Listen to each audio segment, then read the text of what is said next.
अस्सलाम वालेकुम दोस्तों, पंजाब दे विच गंदम उगाओ प्रोग्राम 2024 के तहत वज़ीर आला पंजाब ने जिहड़े किसानां नूं फ्री ट्रैक्टर जनाब दिते ने ना, वो ट्रैक्टर जनाब शोरूमां ते पहुँचना शुरू हो गए ने। ते जिहड़े खुश नसीबां दे जनाब ये ट्रैक्टर निकले ने गंदम उगाओ प्रोग्राम दे विचों, वो जनाब बहुत जल्द शोरूमां तो अपने ट्रैक्टर रिसीव करनगे। ते गंदम उगाओ प्रोग्राम दे विच जिहड़े ट्रैक्टर निकले ने ना जिमीदारां दे, वो शोरूम ते पहुँचना शुरू हो गए ने।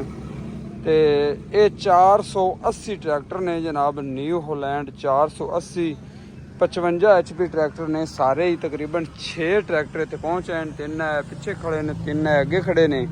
ते सारे ट्रैक्टर 480 ही हैं, ठीक है जी, 55 HP। ते ये बिल्कुल फ्री जनाब किसानां नूं मिले ने जिन्हां लोगों ने गंदम ज़्यादा उगाई सी।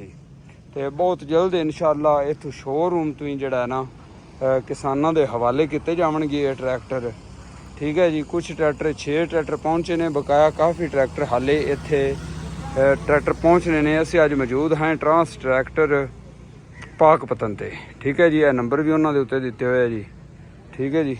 तो उन्होंने दोस्तों नूं जनाब साडे वल्लों ढेर सारियां मुबारकां जिन्हां दे इस पाकपतन ट्रांस ट्रैक्टर तो ट्रैक्टर डिलीवर होने ने, और ट्रैक्टर उन्होंने फ्री दे विच जनाब ये मिलने ने। बाकी दोस्तों एक खबर यह है कि हुकूमत ने जिहड़ा ट्रैक्टरां ते 1.5 to 3 लाख रुपया ट्रैक्टरां ते टैक्स लगाया सी, और कंपनियां ने वो टैक्स अप्लाई नहीं किया सी अपने ट्रैक्टरां ते, यानी कि 1 जुलाई तक टाइम दिता सी भी जिहड़े दोस्तां ने ट्रैक्टर खरीदने ने पुराने रेट ते खरीद सकते ने।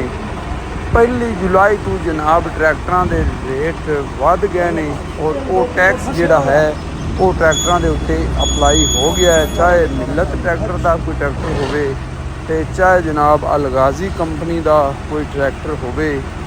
ट्रैक्टरां ते जनाब नवे रेट टैक्स के नाल अप्लाई हो गए ने, और छोटे ट्रैक्टरां की कीमत तकरीबन लाख तो 1.5 लाख रुपया, और बड़े ट्रैक्टर उन्हां दी कीमत जनाब तकरीबन 3 to 3.5 लाख रुपया वधा दी गई है, ठीक है जी। तो ये इजाफा जनाब ट्रैक्टरां दे विच कर दिता गया है। ट्रैक्टरां दी कीमतां विच जिहड़ा 1 जुलाई और गाजी कंपनी दे ट्रैक्टर और मिलत कंपनी दे ट्रैक्टर, बल्कि सारियां कंपनियां जिहड़ियां पाकिस्तान विच कोई 2-3 हैं, इन्हां दियां कीमतां विच इजाफा कर दिता गया है, और ये इजाफा हुकूमत दे टैक्स लगावन की वजह तो किया गया है। बाकी ये ट्रैक्टर जनाब सारे 480 जिमीदारां नूं मिले ने, वड्डे ट्रैक्टर कोई नहीं मिले। गंदम उगाओ प्रोग्राम विच 55 HP 480 ट्रैक्टर, तो कोई चेंजिंग नहीं, कोई कुछ नहीं, बल्कि ये कहा जा सकता है कि बस कहाँ दी उन्हें बना बनूते तो मगरू लाए ने तो जहान छुड़ाई है, ठीक है जी। तो बाकी साडे वालों मुबारक है जी जिन्हां दे ट्रैक्टर निकले।